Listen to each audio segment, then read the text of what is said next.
Robot-assisted hip replacement. Yes, it's a really exciting new technology. It's kind of really helping us treat our patients in a more, I would say, accurate manner.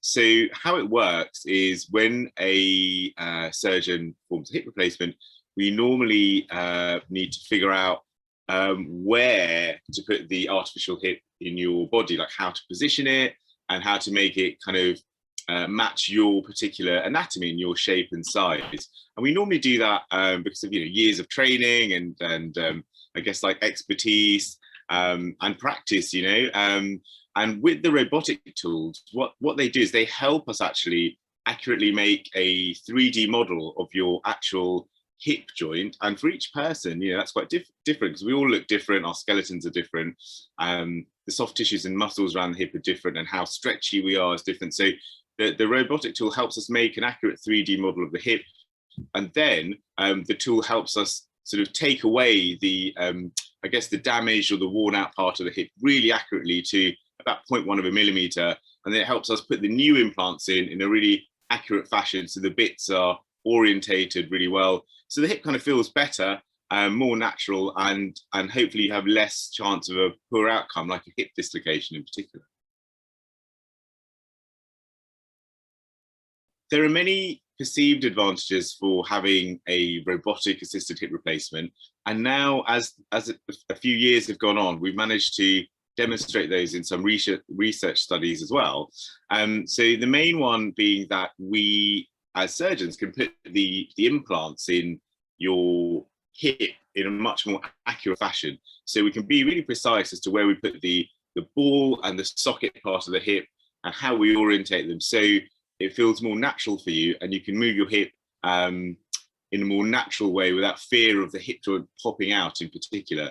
We can also be really accurate as to where we put your hip in a way that we can kind of mitigate or reduce the risk of, I guess, giving you like a longer leg by accident, or a shorter leg, or a wider hip, or a narrower hip. Essentially, the robotic tool really helps us be accurate and precise. And once you've used it and trained on it, it actually makes the procedure really, really straightforward and reproducible for our patients. So I think that's the thing. It's just about being accurate and using the technology that's available. So it's really exciting times for orthopedic surgeons. And as the years go on, it's really exciting times to be a patient, I guess, as well.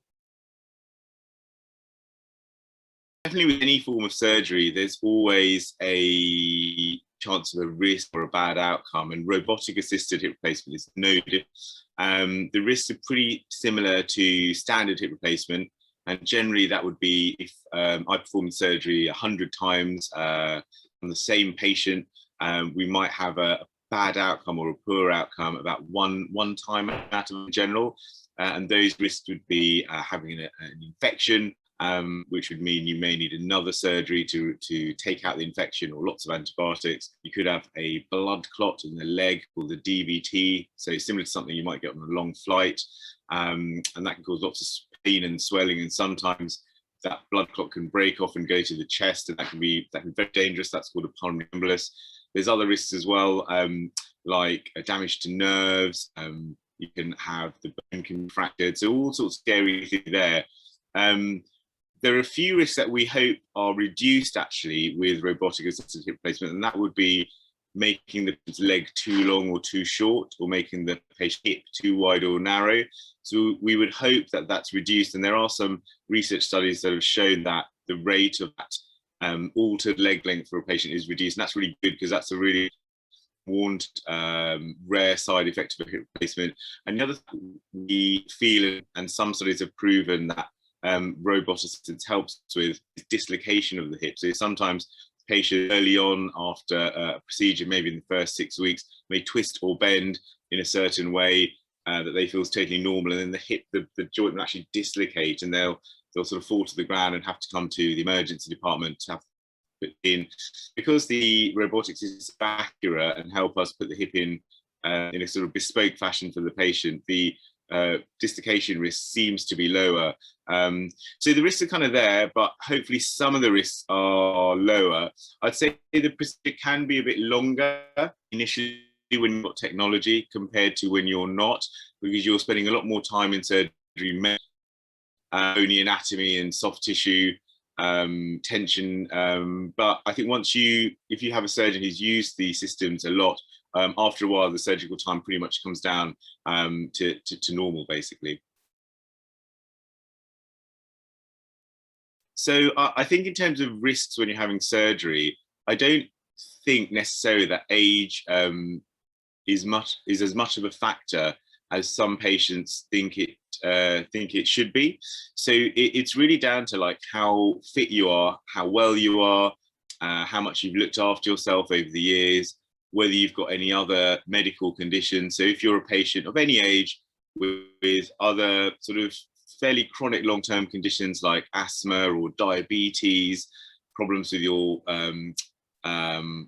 blood supply to your vessels like peripheral vascular disease, if you've got problems with your heart or lungs or your liver or kidneys, then whatever age you are, if you're going to have a fairly large procedure like a robotic assisted hip replacement, the risks of having a slightly poor outcome are a bit higher. So I've met many patients and treated many patients who are, in their 70s and 80s, and they're incredibly fit patients. They've been really active all their lives. They barely take any medication.